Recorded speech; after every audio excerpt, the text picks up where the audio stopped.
महिलाओं पर जुल्म, आतंकवाद के साए में डरते लोग और आए दिन मार काट और खाने के लाले। क्या वाकई में हमेशा से अफगानिस्तान ऐसा ही था? इतिहास के पन्नों को पलटेंगे तो कई ऐसे दिलचस्प बातें सामने आएंगी जो इसकी वर्तमान छवि के उलट है। ये बताती है कि अफगानिस्तान का भारत से कितना गहरा जुड़ाव रहा है। इतिहास कहता है कि इस्लामिक मुल्क कहे जाने वाले अफगानिस्तान कभी हिंदू राष्ट्र था और अब यह एक इस्लामिक देश बन गया है। वहीं ब्रिटिश शासन से आज़ादी मिलने के बाद यहाँ कई जंग हुई, हमले और विध्वंस हुए जो इसे और पीछे ले गए। तो दोस्तों आइए जानते हैं अफगानिस्तान के विषय में ऐसे ऐतिहासिक तथ्य नॉलेज फैक्ट 109 यूट्यूब चैनल पर। इतिहासकारों के मुताबिक 17वीं शताब्दी तक अफगानिस्तान अखंड भारत का हिस्सा था। 17वीं शताब्दी तक इसे कोई नाम नहीं दिया गया था। अफगानिस्तान को पाख्तिया, खुरासान, वीजू और रूह जैसे नामों से जाना जाता था। इस मुल्क में गांधार, कुंभा, वर्णु, सुवास्तु और कंबोज जैसे क्षेत्र थे जो इसके कभी हिंदू राष्ट्र होने की तस्दीक करते हैं। वहीं 700 साल पहले यहाँ के उत्तरी क्षेत्र में गांधार महाजनपद हुआ करता था जिसका जिक्र महाभारत और दूसरे ग्रंथों में भी मिलता है। वहीं धृतराष्ट्र की पत्नी गांधारी, गुरु गोरखनाथ और संस्कृत व्याकरण के ज्ञानी पाणिनि यहीं से ताल्लुक रखते थे। आज भी यहाँ हिंदू नामों वाले गांव जैसे कनिष्क, वेद और आर्यन मिलते हैं। कभी अफगानिस्तान सुख और शांति का गढ़ हुआ करता था, लेकिन धीरे धीरे यहाँ की हवा बदलने लगी और इसे ऐसा मुल्क बना दिया गया जो शांति से कोसों दूर पहुँच गया। वहीं कभी यहाँ आर्य कबीले थे जो वैदिक धर्म को मानते थे। इसके बाद यहाँ बौद्ध धर्म का दायरा बढ़ा और इस तरह यह बौद्ध धर्म का गढ़ बन गया। वहीं महमूद गजनवी ने यहाँ सत्ता के लिए लूटपाट मचाई और मंदिरों और शिक्षा के केंद्र को नष्ट किया। स्थानीय लोगों का धर्म परिवर्तन कराया और अल मकदीसी, अल बेरूनी और अल मसूदी जैसे मुस्लिम इतिहासकारों ने अपने दस्तावेजों में इसकी तस्दीक की है। गजनी के बाद यहाँ अलग अलग मुस्लिम शासकों ने शासन किया।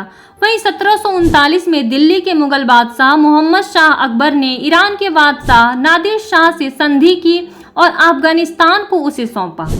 तमाम शासकों के कब्जों में रहे अफगानिस्तान को शांति नसीब नहीं हुई।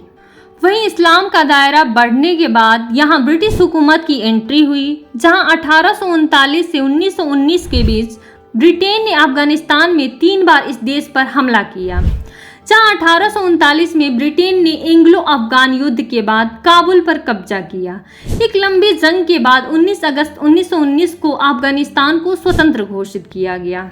वहीं आज़ादी के बाद 1920 में यहाँ के अमीर अमानुल्लाह खान ने मुल्क में कई बदलाव लाने की कोशिश की, जैसे महिलाओं में बुर्का प्रथा को खत्म करना। वहीं इनके प्रयासों से कई धार्मिक नेता नाराज भी हुए और इस तरह अफगानिस्तान में एक गृह युद्ध की शुरुआत हुई। यह संघर्ष दशकों तक चला। वहीं इसका फायदा उठाने के लिए 1970 में सोवियत संघ ने हमला किया। यहाँ के कई मुजाहिदीन संगठनों ने सोवियत संघ का विरोध किया और इसका जवाब देने के लिए संगठनों ने पाकिस्तान, चीन, अमेरिका और ईरान समेत कई देशों से पैसे और हथियार की मदद ली। रूस ने तबातोड़ हमले किए। नतीजा हर तरफ खून खराबा, मारकाट और तबाही ही तबाही नजर आने लगी। जंग में 15 लाख लोगों ने दम तोड़ दिया और वहीं 50 लाख लोग शरणार्थी बन गए, जहां सोवियत संघ के लिए यह एक खर्चीला युद्ध साबित हुआ और उसने अफगानिस्तान में सत्ता का दावा किया। हालांकि बाद में सोवियत संघ का खुद विघटन हो गया। ब्रिटेन और सोवियत संघ की असफल कोशिश के बाद यहाँ अमेरिका ने अभियान शुरू किया। वहीं 9/11 हमले के बाद अमेरिका ने अलकायदा का सफाया करने और लोकतंत्र स्थापित करने के लिए यहाँ हमला किया। अमेरिका ने काबुल जीता और तालिबान को घुटने टेकने पर मजबूर किया। वहीं करीब 3 साल बाद यहाँ अफगान सरकार बनी, लेकिन तालिबान के हमले नहीं रुके। नतीजा 2001 से 2014 में सबसे ज्यादा हमले हुए। अंततः नाटो ने अपना मिशन पूरा किया और देश की कमान सेना के हाथों में सौंपी, पर तालिबान ने हमले नहीं रोके और यहाँ के कई इलाकों पर कब्जा किया। 2 दशक तक अमेरिका और अफगानी सेना से जंग लड़ने वाला तालिबान अपने मंसूबे में कामयाब हुआ और 15 अगस्त 2021 को काबुल की राष्ट्रपति भवन में झंडा फहराया।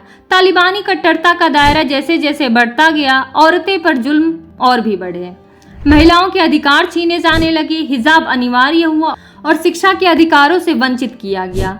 वहीं संयुक्त राष्ट्र समेत दुनिया भर के कई देशों में आलोचना हुई, लेकिन हालात जस के तस रहे।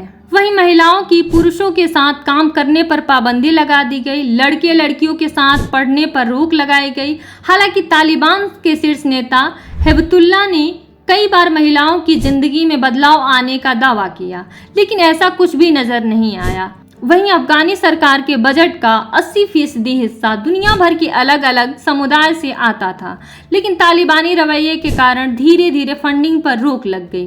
वहीं स्कूल, फैक्ट्री, अस्पताल और मंत्रालयों के खर्चों में कटौती हो गई, जहां वर्तमान हालात और भी बुरे हैं। तो दोस्तों, आपको ये जानकारी कैसी लगी कमेंट बॉक्स में कमेंट करके जरूर बताएं और वीडियो को ज़्यादा से ज़्यादा लाइक और शेयर करें।